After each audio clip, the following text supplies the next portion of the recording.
Commissioner, enlighten us, para po sa mga katulad ng kumpanya na Diskaya na billion po yung mga proyekto na pinapasok po sa gobyerno o nakukuha from the government. Tama po ba? Usually kapag billion yung kinikita, sila po kasama dun sa tinatawag na parang large taxpayer service? At ito po ay nasa... tama po ba yun? Ang mga kumpanya po ba ng Diskaya kasama sila doon? Yung mga kumpanya po ng Diskaya, kalat-kalat po no? So parang yung iba nandun sa regular, sa district office, pero hindi po, iba-iba kasi yung criteria ng, may criteria po yan, hindi ibig sabihin ng ganyan yung revenues, pasok na agad sa large taxpayers. So meron pong nasa guidelines po yan.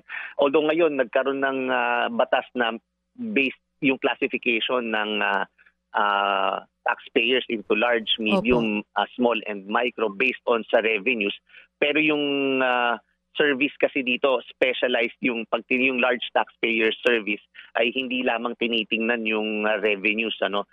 Essentially, kailangan nga baguhin yung pangalan ng yung service na yan dahil hindi naman talaga tinitingnan dito yung laki ng revenues, kundi yung specialized, like kunyari, yung excisable mga companies nandyan sa large taxpayer service yan dahil nga may highly technical siya.